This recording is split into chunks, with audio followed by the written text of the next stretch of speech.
गंगा नदी को देश की सबसे पवित्र नदी में गिना जाता है। कहते हैं इसमें नहाने से मानव जाति के सारे पाप धुल जाते हैं।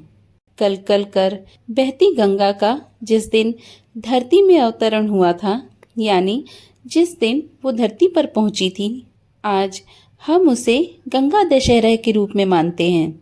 इस दिन देश विदेश से लोग गंगा तट के किनारे स्नान व उसकी पूजा अर्चना के लिए पहुंचते हैं। गंगा दशहरा में दान व स्नान का बहुत महत्व है। कहते हैं अगर आपके आसपास गंगा जी नहीं है तो आप कोई भी पवित्र नदी में जाकर स्नान करें और गंगा जी के जाप का उच्चारण करें। इसके बाद गरीब जरूरतमंद को दान दक्षिणा दें। गंगा दशहरा महोत्सव पूरे 10 दिन मनाया जाता है। आइए कथा शुरू करने से पहले गंगा नदी का इतिहास जान लेते हैं। राम जी की नगरी अयोध्या में एक राजा हुआ करते थे, सगर, जिनकी 2 रानियां थी। इसमें से एक रानी को 60,000 पुत्र थे व दूसरी को सिर्फ एक पुत्र था। राजा ने अपने राज्य का विस्तार करने के लिए अश्वमेघ यज्ञ का आयोजन किया। उन्होंने समूचे भारत में भ्रमण के लिए और सभी राजाओं को बताने के लिए अपने अश्व को छोड़ा।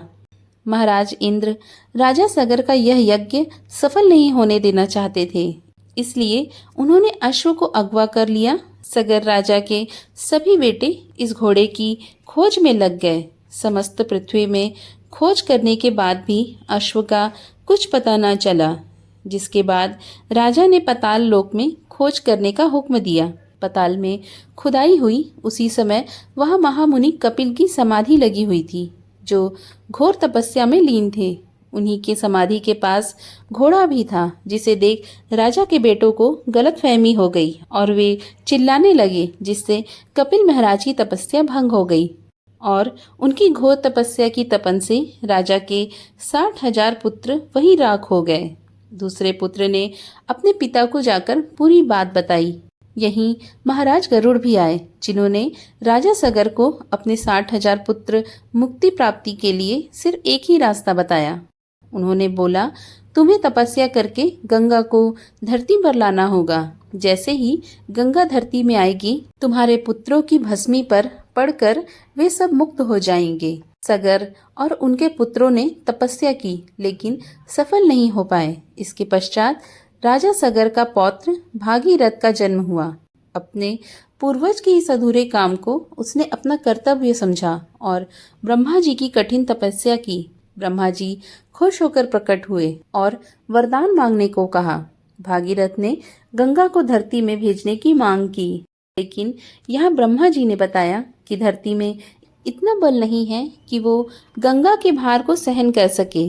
अतः तुम्हें शिव से इसमें मदद लेनी चाहिए। वो ही है जो गंगा को धरती पर अपने द्वारा भेज सकते हैं। उस समय गंगा ब्रह्मा की कमंडल में थी, जिसे उन्होंने शिव की जटाओं में अवतरित किया।